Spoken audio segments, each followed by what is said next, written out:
Crisis Radio. This is your host, Webster Tarpley, speaking from Washington, D.C. It's now a lazy, hazy summer afternoon here in the beginning or the middle of the dog days. The Capitol is not deserted because the Senate is still here. The Senate is still here. But, of course, the more numerous House of Representatives and their entourage are now no longer in operation, meaning that they are where you are. If you've ever wanted to go to a town meeting, talk to an elected representative, give them a piece of your mind. If they're Republicans, this is the time, and also to go and assist any anti-Trump candidate. Time to get out there, right? This necessarily means Democrats, be a realist, don't be a fool, learn something from 2016. People who wait around for the utopian party of their dreams are going to be waiting a long time. They're going to be waiting until the Greek kalends, meaning never. But you can always make an appreciable improvement in your situation. Now, today, we've, of course, been bombarded all week by news items about the Trump investigation. We've had the Manafort trial going on. We seem to be moving towards actually the testimony now of his former partner, Rick Gates, who has turned against him. We've got this interesting story that the Mueller prosecution team has now interrogated the Manhattan Madam, Kristen Davis, as her activities came to light as part of the Eliot Spitzer, governor of New York, investigation. She is reportedly linked to Roger Stone, so the possibilities there are significant. We've had all kinds of bad events in the economy. We'll talk about those in just a minute. We've got Rand Paul going to Russia. People always used to say, no, the libertarians are the main force against the establishment. No, we said, others said, the libertarians are the reserve army. They're the last line of defense for the establishment. So Rand Paul tells us that he'll be supporting Kavanaugh, who is a theoretician of dictatorship and the unitary executive. And now Rand Paul is going to go to Russia in search of peace. Isn't that wonderful? In search of giving some cover to Trump. We've also got this interesting case. The Tennessee Senate seat, held now by Republican Corker, who is retiring. That one is going to be in play because we have the well-liked former governor, Bredesen, two-term governor, moderate Democrat, center, right, whatever you want to say, but Democrat. He is going to be the Democratic candidate, moderate, much more in the spirit of that part of the country. His opponent, the strident, ideological, pro-Trump Tea Party, Marsha Blackburn. It's also interesting that the House members just can't win. Diane Black, who was a feature of the House of Representatives, wanted to be governor, couldn't get the Republican nomination, defeated by some businessman. She'll be going up against the well-known mayor of Nashville, former mayor of Nashville, Carl Dean. And we're going to have a by-election. We're going to have a special election here in Ohio next Tuesday. If you're there, get out and administer a defeat to the Trump administration. Anyway, we could go through, we could spend the whole broadcast on the Alexandria trial, the various ins and outs, the antics of Rudy Giuliani. But let's try to aim at something more basic and more fundamental. Economics and indeed finance. Economics and finance. This is politically imperative. We're not straying far from politics. Because if there's one thing that could sink the Republicans, the party of treason, in these coming November elections, the party of the oligarchy, well, the one thing that could finish them off now is the playing out of the economic whirlwind which they have sown. In other words, some kind of economic crash, economic panic, economic downturn. That this is the thing that I think they really ought to fear most, even though they don't show many signs of being aware how thin the ice is upon which they are skating. So we've got, in order to do this right, we've got to proceed systematically. We've got to go through a discussion of the stock market. We've got to talk about the Federal Reserve, the question of quantitative tightening, the QT, which is now ongoing, the shrinking of the money supply. In other words, we need to talk about the European Central Bank, how their quantitative easing is coming to an end. And in addition to the Federal Reserve and the other central banks, we have to talk about the illusion created now, this 4.1 GDP figure, 4.1% growth in the most recent quarter, second quarter of this year. Just to put that in perspective, remember, if you will, that in one of his quarters, Obama got up to 5%. And this was, well, we'll track it down here in the notes. But it's not unheard of. And, of course, it's got to become a trend for it to mean anything. The betting here is that it won't become a trend. And we've got to put all of this together with the malign actors. We just had this useful, long overdue, too little too late exercise at the White House on Thursday afternoon with the various directors of the national security sector, that is to say, the Director of National Intelligence Coates, the FBI Director Wray, the Secretary of Homeland Security Nielsen, the Director of the National Security Agency and Commander of the U.S. Cyber Command, General Nakasone, accompanied, unfortunately, by Bolton, the liar and faker, accompanied also by Madame Hucksterby. What came out of this is at least an awareness that the voting system is under attack, that the U.S. is under attack through information warfare.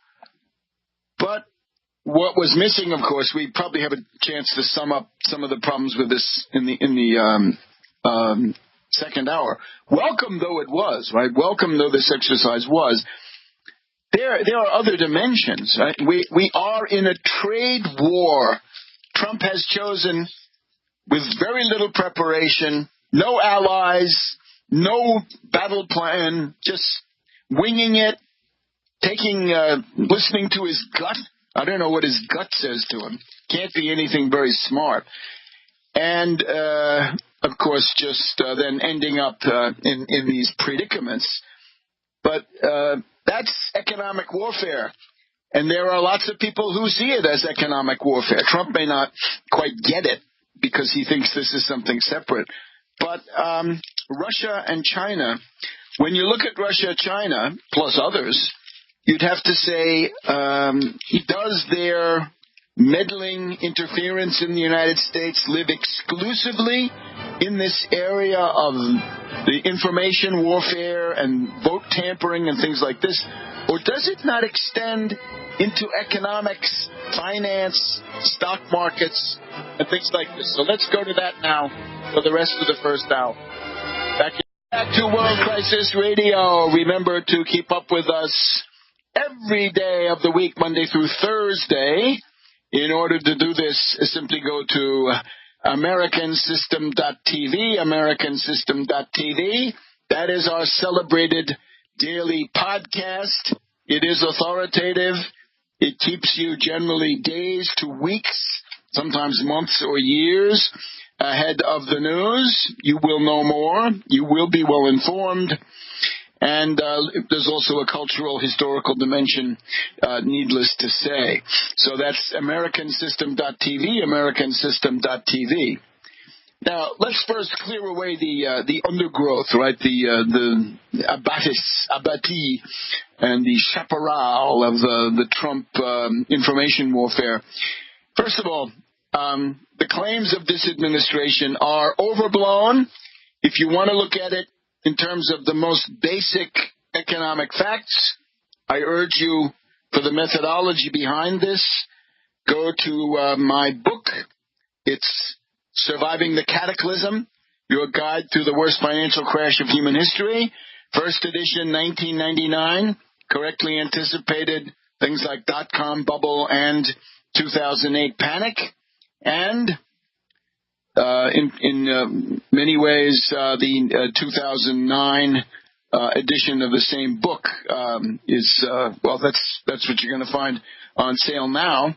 But even the older one gives you the basic idea that we're in a period where the government statistics cannot be trusted. Trump used to talk about this, right? As long as the government statistics he perceived working against him, he was a great skeptic, a great critic of the Bureau of Labor Statistics. Now, with that mentality, he has been in command of the Bureau of Labor Statistics, the Department of Labor, very important thing, and the Fed, in addition. And anybody in those places knows that if they want to keep their job or have a future or get promoted, then they've got to generate puffed up, massaged, cooked statistics for gross domestic product. Therefore, second quarter 18 is the allegation that it's 4.1%. Well, we had recourse to the updated figures coming from shadow government statistics, that the real unemployment in the United States, factoring in people who have dropped out of the labor force in despair, this is now 21%, something like this. That's your real unemployment. And my program to create 30 million jobs through Federal Reserve lending, 0% Federal Reserve lending to the private sector, to states, to others, that is tailored precisely to that kind of thing. 30 million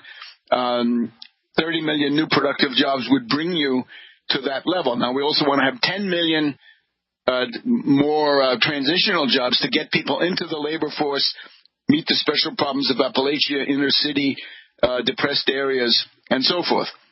But the fact is, the real unemployment is not 3.9%. as claimed again today. It's not. It's more like 20%. You think you feel like you're in a world where it's 3.9%? Some limited areas, but there are some of you where it's going to feel like it's 50%. But the average, I think, it's about 20 to 21 or 22%. There's also the question of the GDP growth. The overall idea is it is negative because most of that GDP growth is hot air. It is speculation. It is derivatives. It's paper, or in this case, virtual money, not real money. And then, you get the idea. And so you're also, the real inflation is certainly twice or maybe three times what the government is willing to admit. Okay. Now, job creation. Here's where we start with Trump's promises. Trump says he has created 3.7 million new jobs. He dates everything from the moment when his magical influence, his sun-like countenance began to radiate on the country, December 2016, right? Obama was in power for all of December and most of January, but that doesn't count. It's the magical power, the aureola of the Trumpian benevolence that descended on us, and that. So anyway, he starts from December 2016. Fair enough. In the 19 months from December 2016 to June 2018, the U.S. created, according to statistics, watch out, 3.7 million new jobs. For this, he wants you to fall on your knees and adulate him. Not so fast, Don. In the 19 months at the end of the Obama administration, that is 19 months concluding in November 2016, right? The last month assigned to Obama in this stuff, the U.S. created 4.3 million new jobs. So get it? Trump, 19 months, 3.7 million new jobs. Obama, 19 months, 4.3 million new jobs. Now, first one to say it, 4.3 million jobs is wretched. It's not enough. It's no good. But you're not going to fall on your knees for somebody who comes in with even less. Don is worse than Obama. Obama's bad, to be sure, but Trump is worse. Now, Trump is also telling you that his food stamp figures are better than anybody's. Well, it's still about 45, 46, 47 million Americans. It's the best part of 50 million people, and that has been the case for quite a while. I think the peak was about 47.6 million in 2013. We need food stamps, but it's unfortunate people have to have them. But when they need them, they must be able to get them. Then there's the question of flight capital, right? Trump catered his entire tax plan, or large parts of it, to the needs of these parasitical billionaires who are experts in flight capital or predatory corporations who stash money overseas.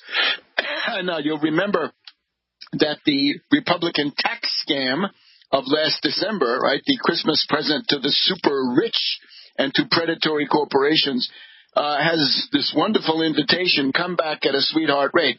Well, we're now told $306 billion has come back, according to the New York Times. But the money out there is estimated at between $2.3 billion of stashed money, tax evasion, or $2.8 trillion. So 2.3 trillion, 2.8 trillion, give or take. So, well, what? 10% at most has come back. Not enough. And the money that has come back did not go to wages. It went to stock buybacks, bonuses for executives, and, of course, various kinds of other perks that the bosses give them back to the Welcome back to World Crisis Radio. Webster Tarpley here in Washington, D.C., and we are looking at the economic situation. 4% GDP. Again, this doesn't really mean anything because that is speculative hot air. Those are derivatives. That's speculation. Things you cannot eat, drive, use, live in, wear, and so forth, right? Paper, or in today's world, electronics. Obama got over 4%, I believe, 4 times. Well, if you want to see what a real growth pattern would look like, you go back to 1942 and 1943, and the interesting thing, this proves that it is possible, physically possible, to do 4 times better. You can do 400% better than this with real policies. Naturally, they say, well, wait, because that was a war mobilization. Yeah, what is war? A magic wand? It's got to be physically possible for it to have been done. It means that there's the political will to do it. The credit is there. The impulse is there. Well, go back to those and you'll see that the U.S. GDP came in growth of 17% in 1 year, 18% in 1 year. And since that was physically possible then, it would be now also, believe me, and we could do it. Obviously, got to get rid of the Republican Party. As long as there's a Republican Party anywhere, you will not be able to return to 17 to 18% rates of growth. And we could do that indefinitely. Think what that would mean. That would be the envy of the world. So anyway, Trump's claims are hogwash. Now, the other thing we probably ought to address at this point is the question of the extraordinary stimulus that is being mobilized right now to pump things up, right? Hans und Franz, and today it's Don, and he wants to pump you up. Now, we have some interesting statistics. This is a chart developed, I believe, by Scotiabank Economics. Now, I want to cite this article because this is an interesting economist. This is an Italian, friends. He's writing in Italian. I don't know what you're going to do with this. His name is Bottarelli, Bottarelli. He writes for this very interesting newspaper called Il Sussidiario, the subsidiary. Well, the helper? Anyway, it's news in depth. So, lurking behind the figures of whatever they are of the U.S. GDP, he points out that there are a couple of other factors going on that need to be taken into account. And let's see if we can call this up. It's a combination of two things. One is he agrees with us, obviously, on the general idea that a lot of the activity in the second quarter of this year, this was doomsday preppers. This was people who knew that there was going to be a trade war, and they began to stock up. A lot of this stuff is soybean purchases, going to China, going to others, because they figured that they're going to buy it now because it's going to be hit by the Chinese government with a significant tariff. But that means if they bought the soybeans already in the second quarter, are they still going to buy soybeans in the third quarter at that rate? Obviously, no. Now that the tariffs are on, right? Even though the price is down, they're buying from Canada. They're not going to buy from the U.S. So whatever you gave yourself as an advantage in the second quarter is now going to come back to bite you in the third quarter. Get the picture? So there's that. But then there's even more. We pointed to it, right? It's easy to show statistics of some sort when you're writing $1 trillion worth of hot checks.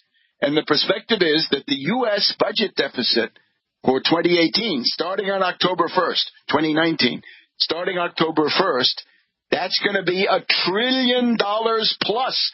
The Treasury has been adding more auctions to get more cash in. And they've been going, they've been getting graded C+, C, stuff like this. Mediocre results in terms of the bid to cover, in terms of the ratios. We'll talk also about that category in just a minute. But the effect of these factors, the tax law has acted as a stimulus. The tax law essentially has taken the U.S. budget deficit from the $400 to $500 billion range and doubled it and more. So it's twice or more, 225%, whatever it is. Now that's a stimulus. There's also, let's not forget this, there is what we could call a supplemental included in the Bipartisan Budget Act of 2018. Now, we welcome that because those monies were needed. This was not the place to save money. Save money on the tax cuts for the rich, right? Stuff that the Republicans want to do. Anyway, this interesting article from this Italian paper, again, it's quoting international sources, right? Scotiabank Economics, it looks like, did a chart, and it is, once again, the cliff, right? He calls this Wile E. Coyote's Cliff. We're talking the Roadrunner cartoon series, dear friends, right, where the coyote is already out over the empty air before he realizes that he's run off the cliff. We had the whole fiscal cliff several years ago, right? This was a drama. It was a crucifixion. But here's what we have.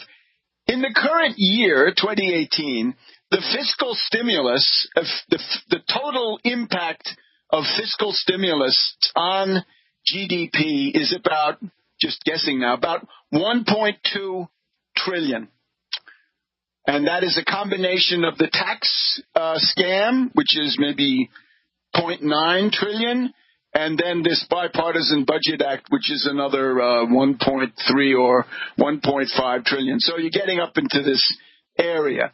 Now, that's the reality for 2018. In 2019, it's much less. In 2019, the combination of the tax scam and the spending mandated by this 2018 Budget Act, this is going to be down in the area of, I don't know, it looks like about 0.4 trillion.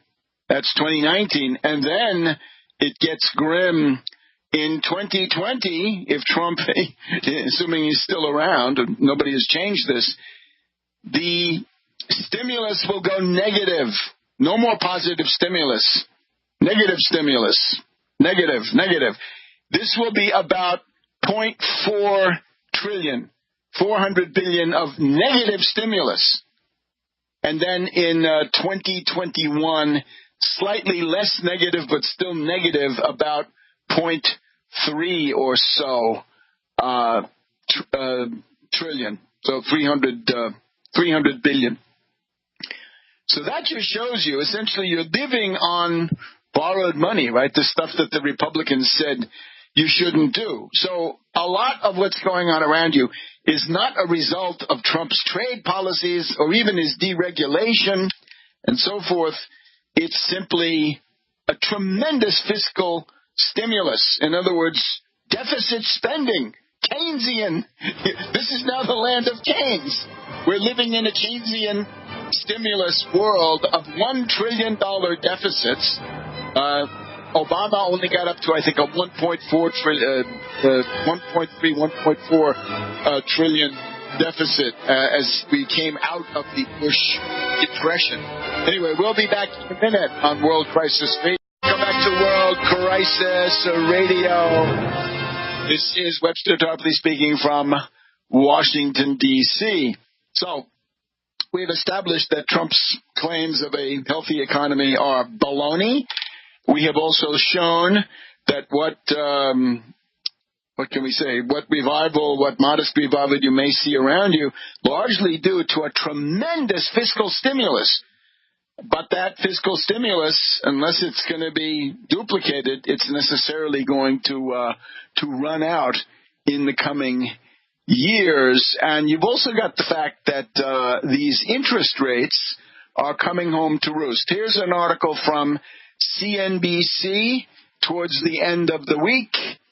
What do we see here? Precisely this, right? Swelling government debt levels are shaping up to be the biggest economic challenge for Trump, a problem that could spill into the stock market. This week, the Treasury announced that it would have to increase the amount of bond auctioning over the next 3 months. This was, for some, a low-key reminder that the government IOU is getting bigger and it will start influencing interest rates sooner rather than later. So all the baloney about the U.S. Economy has got to be put into perspective. Total U.S. debt now $21.3 trillion. Trump was freaking out when it was $20 trillion. $15.6 trillion owed to the public. The Treasury is going to have additional $1 billion each auctions of 2, 3, and 5 year notes and notes over the next 3 months, and they're going to add $1 billion each 7 and 10 year notes, 30-year bond auctions in August. This will be to get an extra $30 billion. So you get the idea. And of course, it means then that a larger point of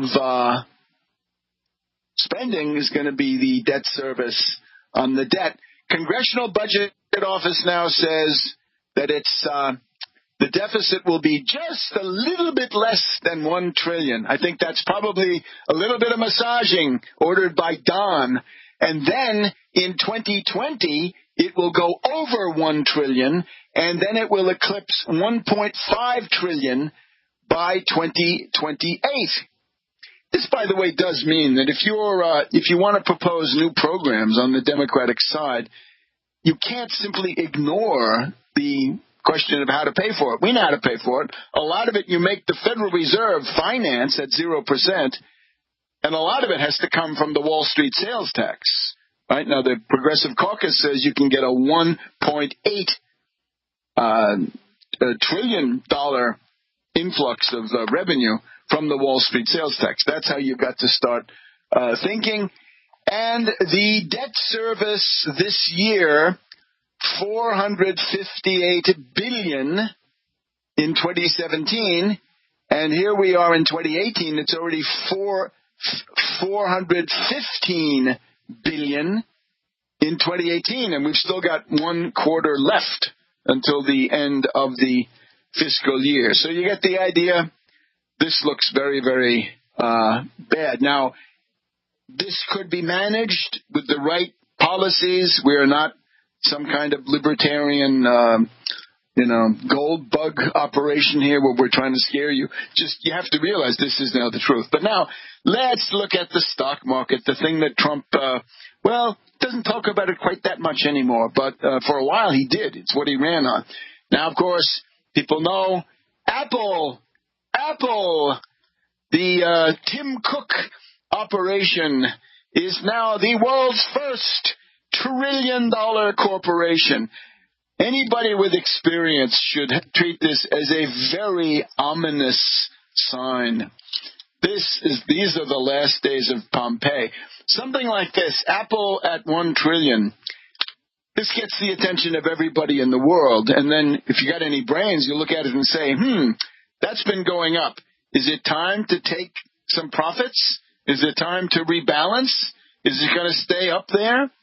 You know, in every bubble, there's a kind of a special company.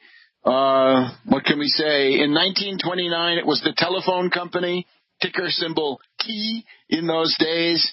Then in the dot-com bubble, it was, what was it? Microsoft maybe, but not even Microsoft. It was some company that we've forgotten all about today.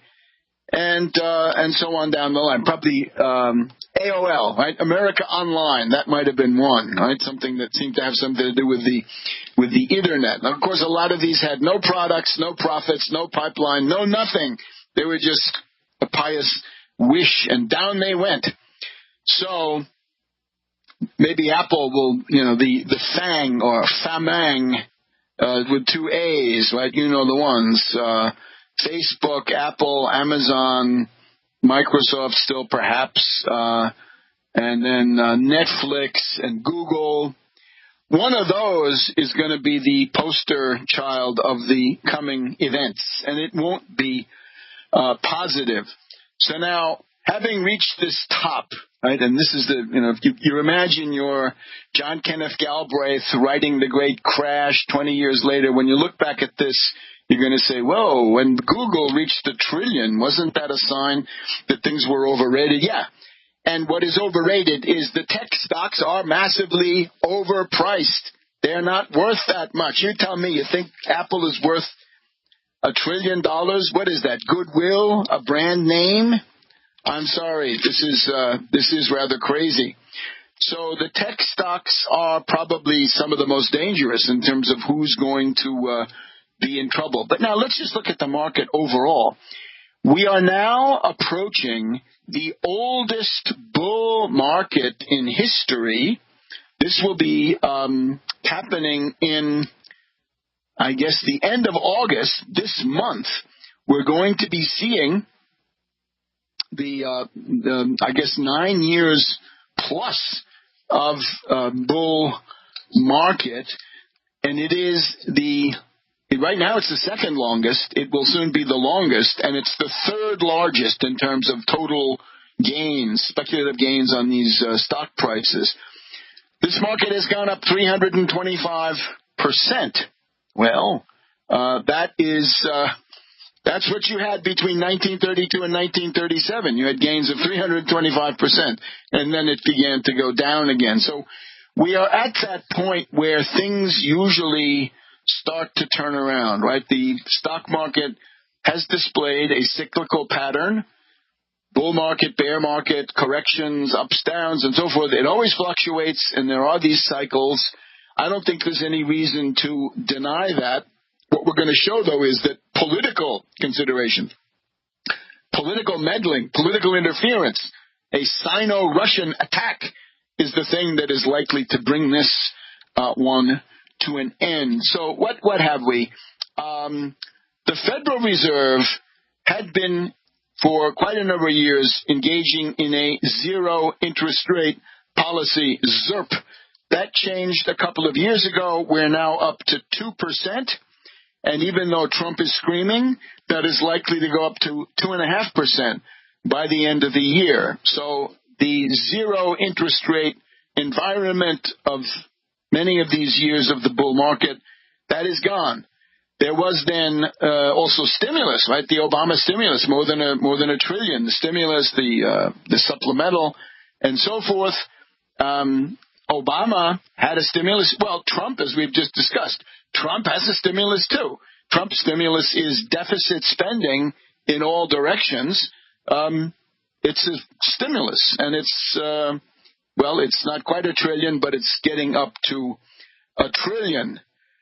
Now, in terms, however, of this quantitative easing is the thing that is turning into its opposite right now. Quantitative easing is becoming quantitative tightening. When you put all that together, you get an ominous picture, which Moscow and Beijing have not ignored. Back in a minute.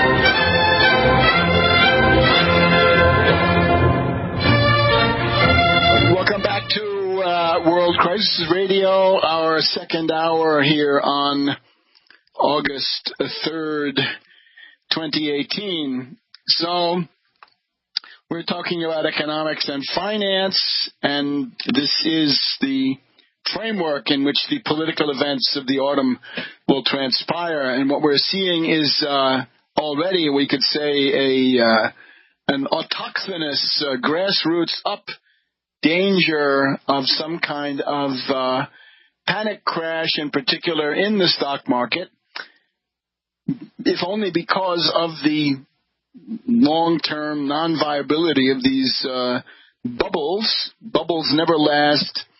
Bull markets never last. They're always overtaken by corrections, by bear markets, and sometimes even by panic crashes. And we ought to remember, we are now approaching the 10th anniversary of the Lehman Brothers disaster. In late September of 2008, the New York banking house Lehman Brothers became insolvent, and this then created a panic situation in which just about every financial institution in Wall Street was in danger of being overtaken by panic withdrawals, panic redemptions, and so forth. And it was actually only a government action, such as it was, pro-oligarchical action, in particular by the discredited Bush administration, that prevented this from becoming much, much worse. But now we've got to remember, we don't have the zero interest rate environment anymore. We have had a stimulus, but it's sort of a one-time thing. That would be the Republican tax scam. It's a fiscal stimulus, but it's targeted at the rich. It therefore it has a limited value, so you're not getting the best mileage out of those dollars. And then, of course, the deficit spending voted by both parties, which is the least of these. Now, once again, starting in 2008, the Federal Reserve began with quantitative easing, systematically buying up large amounts of bankrupt derivatives and other rotten securities. However, we don't have that anymore. That has now flipped around.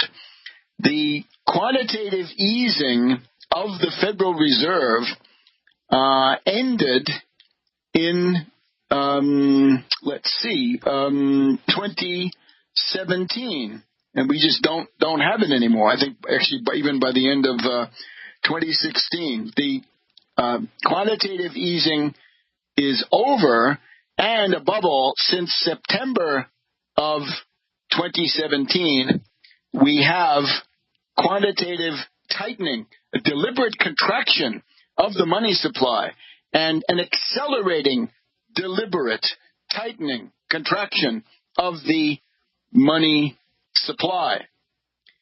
So, once again, the quantitative easing from 2013, now I'm talking QE3. There had been QE1 and QE2. But QE3, 2013 to the third quarter of 2017. At that point, they reversed direction, and as of September 2017, they were pulling $10 billion per month out of the money supply, and this is gradually increasing to $50 billion per month, such that in the first year, starting September 2017, $600 billion of liquidity will be subtracted from the money supply. And, of course, the effect of that on speculative hot money is that there's less of it available. We've got some other things going on. There was the possibility of a general financial panic in the Western world last summer as a result of the lunatic Brexit plan. The Federal Reserve provided enough liquidity to get us through that, which cuts in a number of directions. And we've seen some tremors. In February of this year, February of 2018, there was a 10% drop in the New York stock market, major indices, over a period of 9 days. I'm talking the S&P in particular, minus 10%.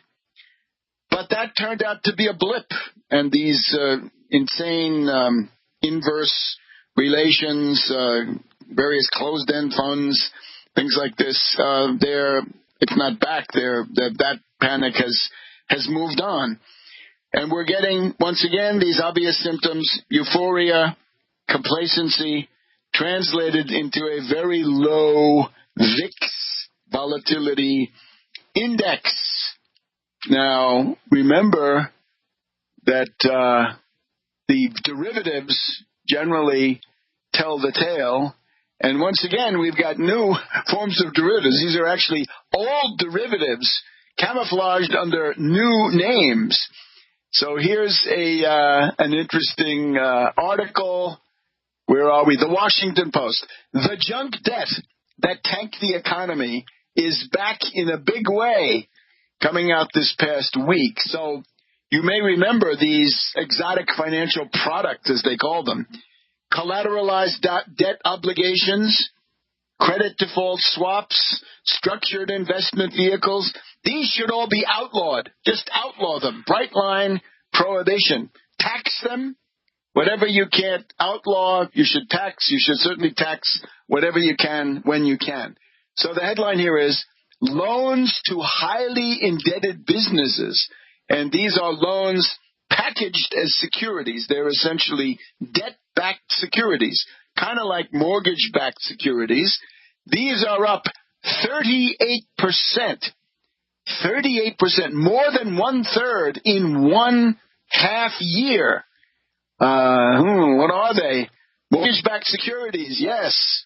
And in particular, these are now called leveraged loans packaged into collateralized loan obligations. Now, the smarter ones out there have already said, wait a minute, who are you trying to fool? Collateralized loan obligations sound an awful lot like those collateralized debt obligations, which were the main culprit in sinking Lehman and other Wall Street companies. Remember that when Lloyd Blankfein of Goldman Sachs went to the Senate some years after that to testify, he said, well, maybe we could get along banning collateralized debt obligations. Yeah, well, they haven't banned them, but they've given them a new name. They are now called collateralized loan obligations, CLO, C-L-O.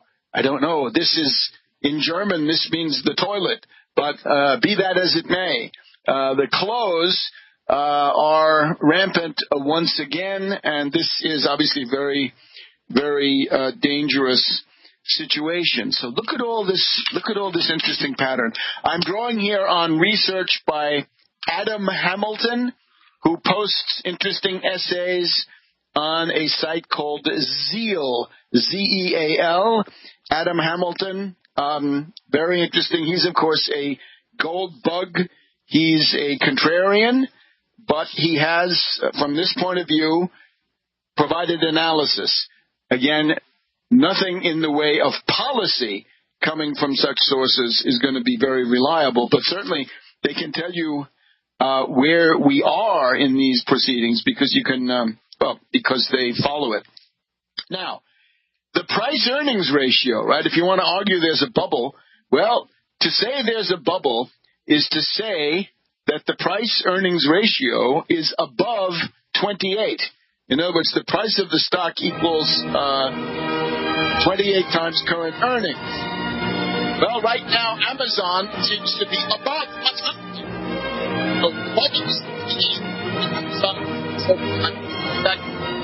I'll come back to World Crisis Radio. Remember the American System, Monday through Thursday. Go to americansystem.tv, americansystem.tv. But now the price-earnings ratio, as we were saying, bubble level is over the 28 price-earnings ratio. The S&P 500 as a whole is at 31.2. It has been a little bit higher in the recent past. Apparently, at the beginning of this year, it was up to 31.8. Right before that correction there, that 10% jolt. And companies like Amazon are well over 100. Now, various writers, David Stockman of Reaganite vintage, have pointed to the fact that Amazon is certainly very high PE for what you're getting. And, of course, remember, it's always some stock which is the darling of a stock mania, right? A bubble, a stock mania, same thing. In 1929, it was T, the telephone company, AT&T. And now remember that if you have, based on historical comparisons calculated by Adam Hamilton on Zeal, you will see that if you get a redressment of the things back to something like normal, the PE could go as low as 7. The earnings fall, but above all, the price falls.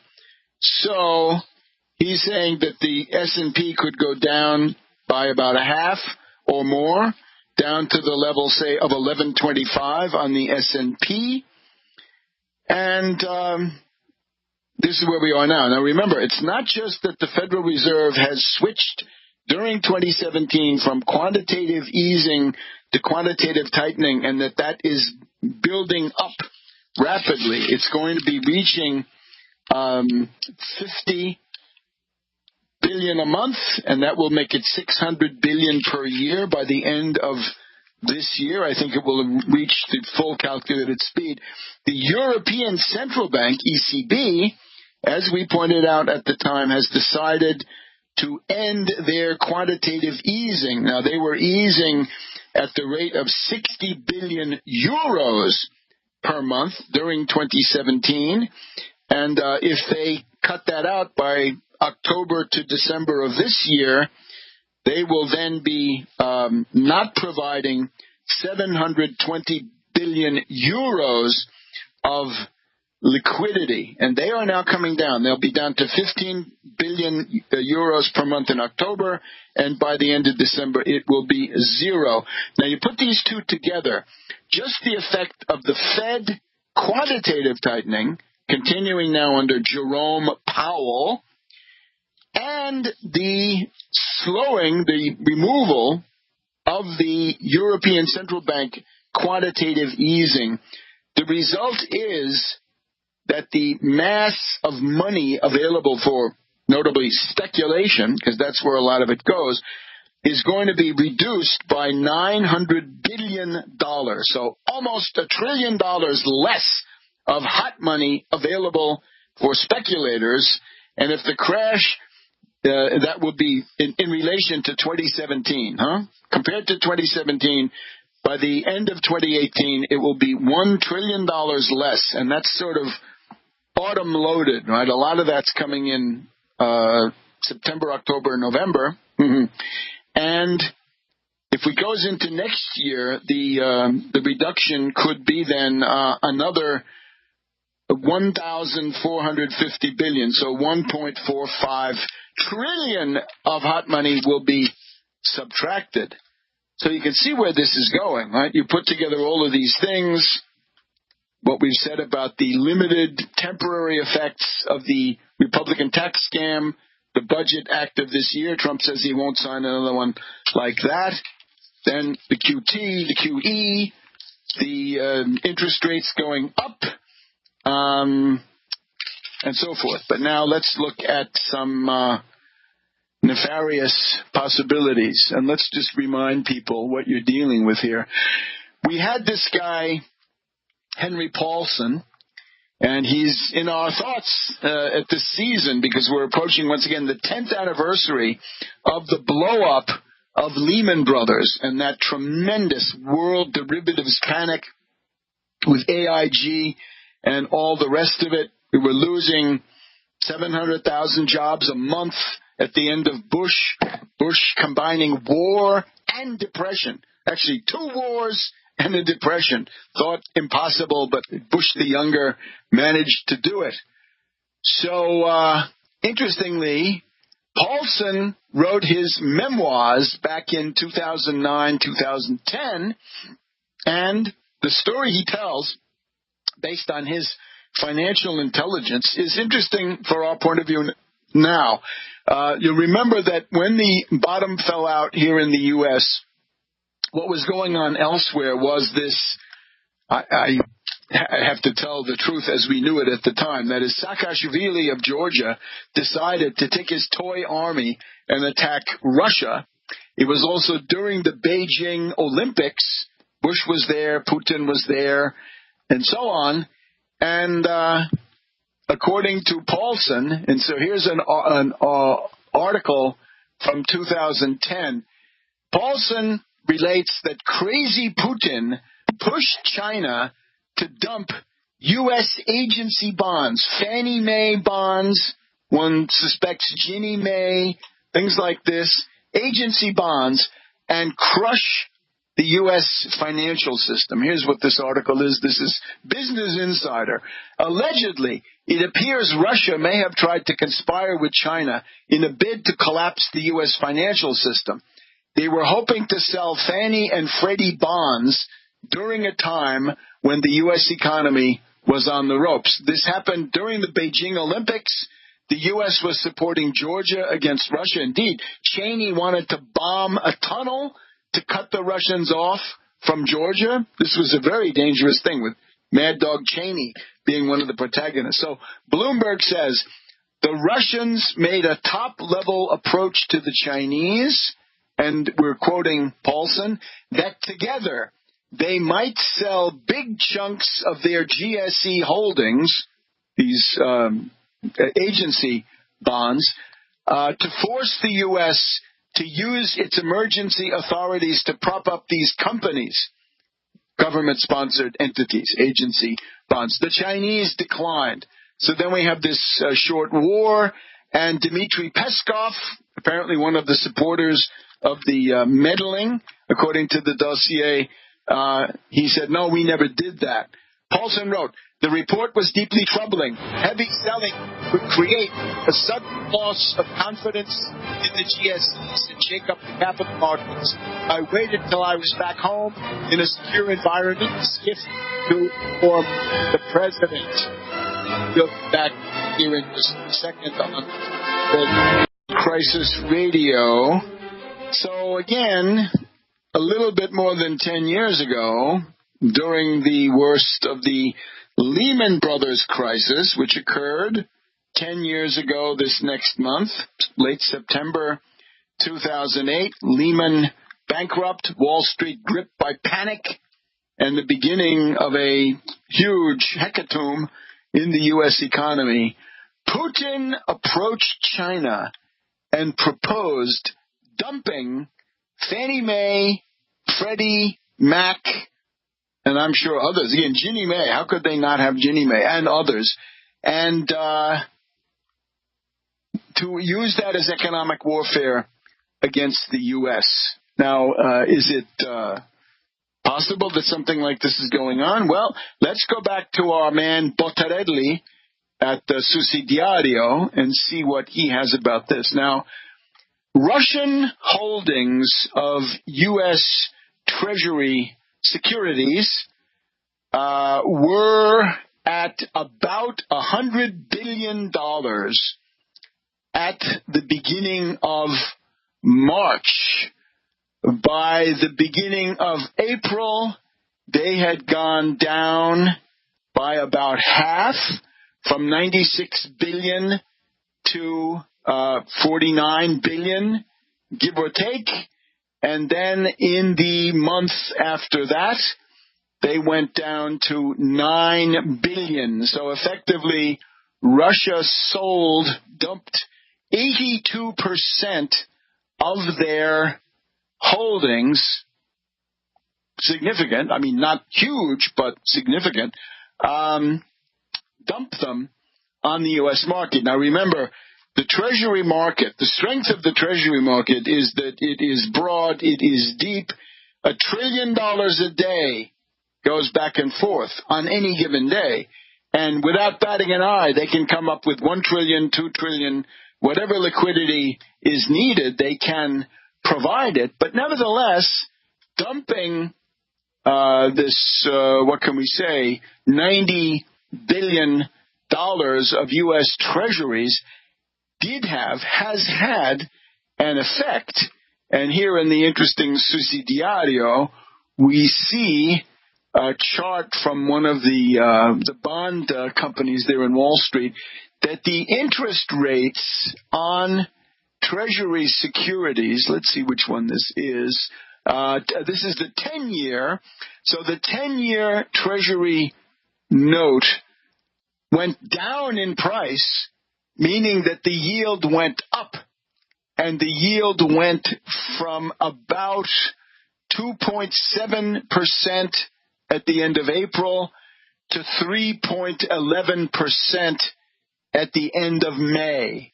So it's almost 0.5%, right? 0.41%. And that latter figure, the 3.11, was a 7-year high. Now, what does that mean? By itself, it's not tremendously significant. I mean, it shows a certain mentality, right? It tells you a lot about the Russian approach, right?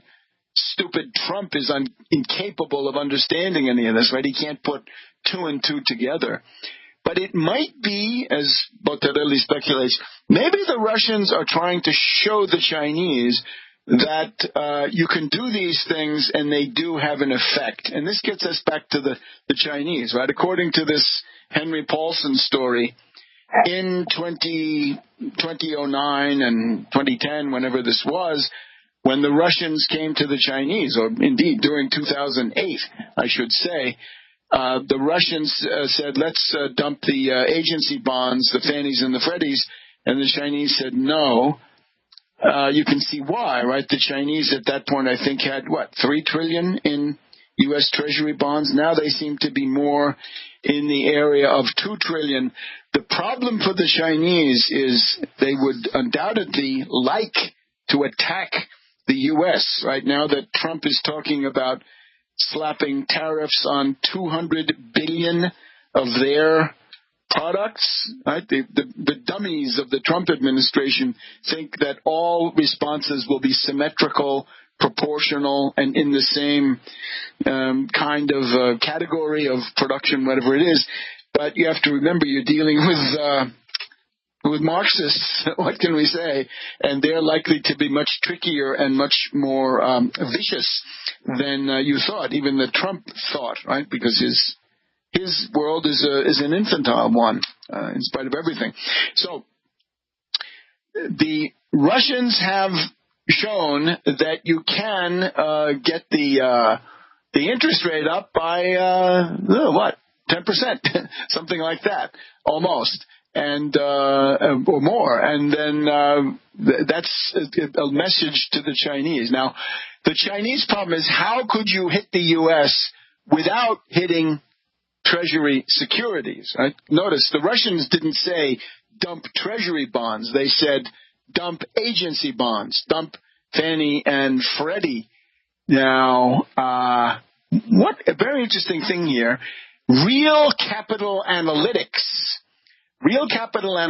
cited once again by Bottarelli of Il Sussidiario, they go through the purchases, the growing portfolio of U.S. real estate, U.S. commercial real estate owned by China here in the U.S., right? Clearly. And this is growing. What could this be? It looks like it's about 40 billion, 50 billion. It's in the neighborhood of the Russian holdings of Treasury bonds. But what we do see now is that whereas the Chinese were buying this stuff in 2015, 2016, even a little bit into 2017. Now, in the last couple of quarters, the purchases have gone down. They had one big month at the beginning of this year. But after that, we've had a significant sale of Chinese real estate in the U.S. And maybe you see where I'm going. The idea being the Chinese seem to have experimented a little bit. You have real estate bubbles in many parts of the U.S. now. We went through the Southern California real estate bubble where it's the sales in the below $500,000 home category. These are decreasing because there aren't that many homes in that category, in part, but it's also because the bubble may be running into trouble. And this takes a while, right? As we saw in 2007 into 2008, right? From Bear Stearns in the springtime all the way to the Lehman Brothers catastrophe. But you get the idea now that the Chinese may have done a little experiment to try to see how much they can cause trouble in the U.S. real estate market. Let me just render a little bit of this guy's analysis here into English. The Chinese, he says, the Chinese are hitting hard in other sectors.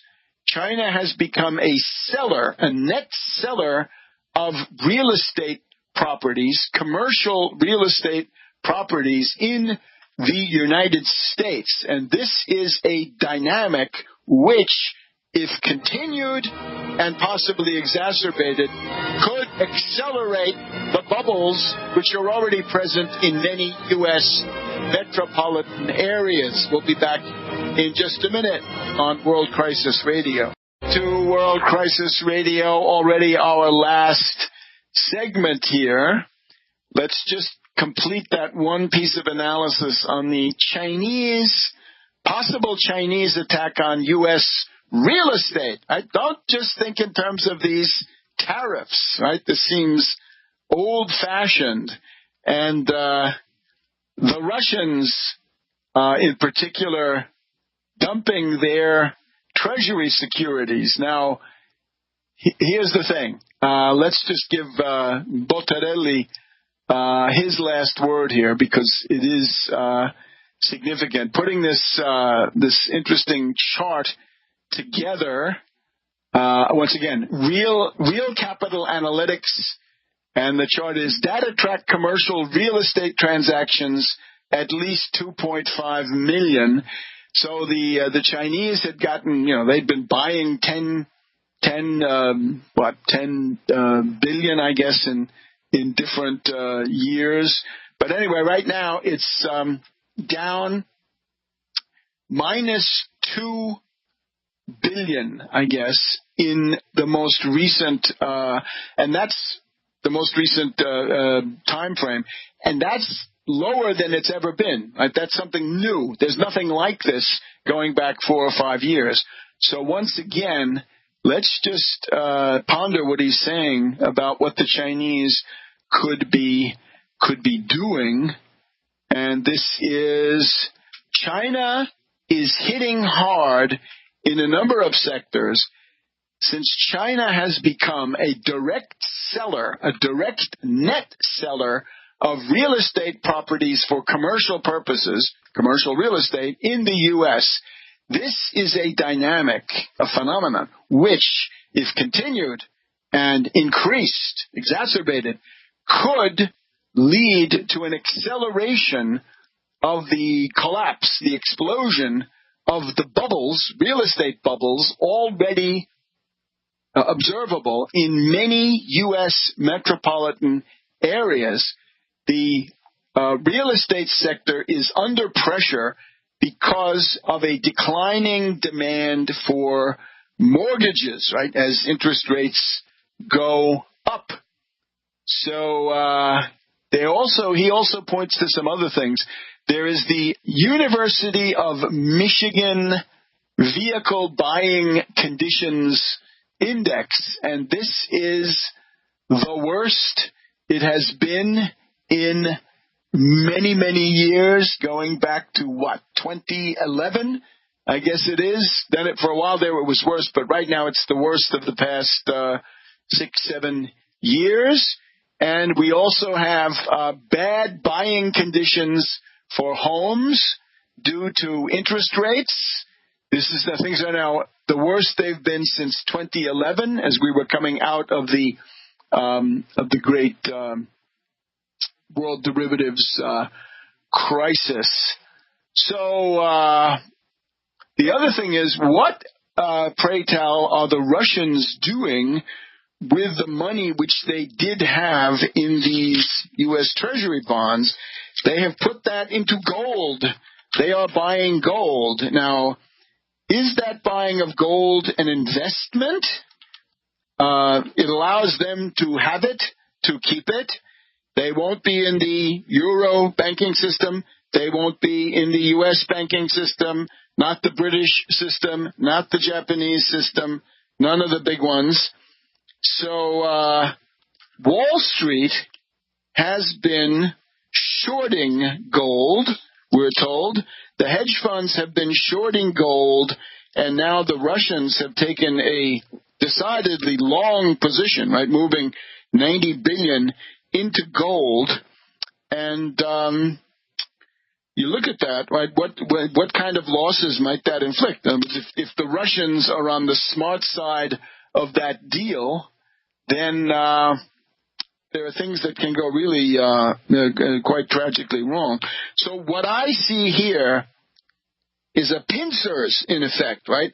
The Chinese are playing around there, experimenting with their ability to crash the U.S. real estate bubble using the holdings that they already have, right? Liquidate them. If you're going into financial warfare, economic warfare, you have to figure that a lot of your assets in the enemy country are going to be confiscated. Somebody ought to tell those guys at Apple and Google that you don't want to start building, or indeed some of the others. Don't build factories in China. You may never see them again. This is very ominous. So it looks like these things come together. There's a constant refrain of the month of October. It may not be October, but this is one possible guess, right? Now, of course, October is one of the cruelest months. September is the cruelest on Wall Street, followed then by October. And there are all kinds of other things that flow into it, right? Mexican soybean exports, in particular, have gone up by 26% to China. Most of it going to China. So China owning U.S. real estate, selling it, and puncturing the bubbles. The Russians showing at least that with a relatively modest amount of selling, you can impact the Treasury bond market, at least until things get bad, right? When things get bad, there's always the flight to quality, flight into the U.S. Treasury. They may be trying to somehow cancel that out. But what we're left with is a scenario of possible economic attack. It could be an economic Pearl Harbor. The one pincer, the Chinese move to collapse the real estate bubbles. On the other hand, the Russians attempting to again, demonstrate the vulnerability of the Treasury market, but then also showing that they may be able to inflict significant losses on these Wall Street hedge funds if the Russians keep buying gold and the hedgies keep shorting gold. Then you can see that's going to add up to a very dangerous thing. Now, we're not interested in individual salvation here. What we need is government policy. You're going to have to prepare exchange controls and currency controls. You may have to take some measures about repatriation of capital out of the United States. In other words, if you sell Treasury bonds, can you then immediately take that back to China? Probably not. This is an area where if, as we've seen, it takes the bureaucracy a long time to figure out that they're under attack in terms of the elections, the votes, and the social media and the information warfare. How long is it going to take them to figure out that there's a financial pincers being carried out by Moscow and Beijing precisely at a time when the indigenous U.S. system is so poised on the brink of the bear market, right, where the bull market has practically gotten to be as old as it's going to be. Now, there's our economic analysis, and I think that is something you're not going to hear every day. It's time to forget about the euphoria, the hubris, the complacency. These are, of course, the things that Trump has stoked, right? They say the business confidence in the National Association of Manufacturers index is at an all-time high. Yes, that may be exactly the problem. Maybe they shouldn't be so cocksure. Maybe they ought to have a little bit of awareness of the many problems. And, of course, we're told that Russia and China are sending goods into North Korea like there's no tomorrow. So you got to put this stuff together. Cold War? Yeah, we're in the new Cold War. And you better feel it. All right, so this has been Webster Tarpley here with the World Crisis Radio. Go to AmericanSystem.tv and register, sign up for the daily program, World Crisis, the American System, at that address.